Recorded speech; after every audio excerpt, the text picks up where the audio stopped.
southern shore of the lake to a place known as Deer Park. I'm on the hunt for evidence of 2 World War I minesweepers that sank just over a century ago. Bruce Lynn from the Great Lakes Shipwreck Museum has directed me to a historic location a few miles ahead. There used to be an old life-saving station there to help stranded ships at sea. And Bruce has asked me to meet a guy named Jack Hubbard, who apparently has a story that I've just got to hear.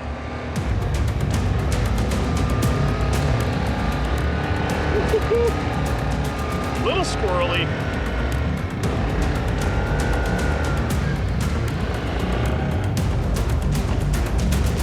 I pull up at the edge of the lakeshore where I discover a lone figure, lifelong Yooper Jack Hubbard, who waits to tell me a first-hand account of the minesweeper's demise.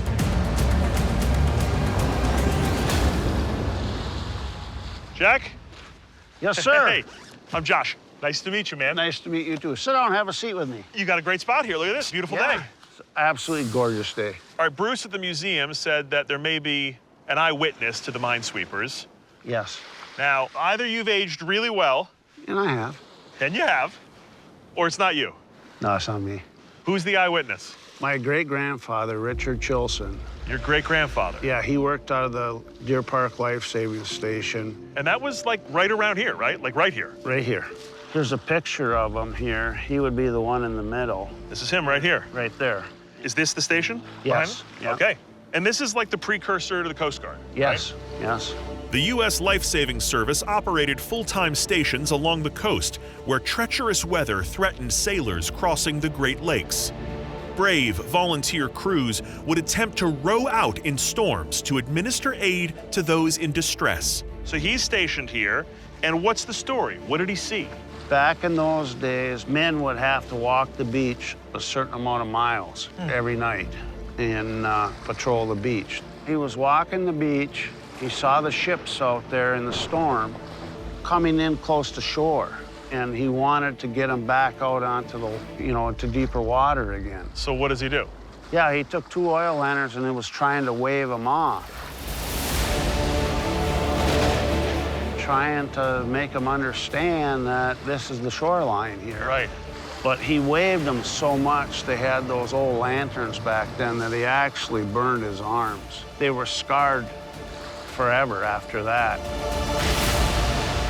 Wow. So this isn't just some old rumor. This is like he bore the scars of this event. Oh, yes. And he talked about it. Yeah. So why is this story just coming out now? Have you been keeping this a secret? Nobody asked me. The fact is, this information could be a game changer. It represents something that wreck hunters never knew existed. A credible eyewitness report of the minesweepers on the night of their disappearance.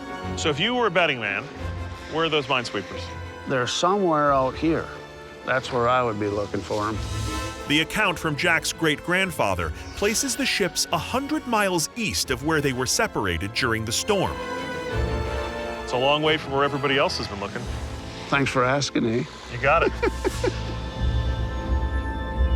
As we sit here, I'm struck by the fact that this lake today is dead calm.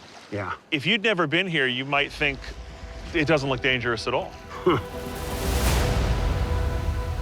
You look out there right now.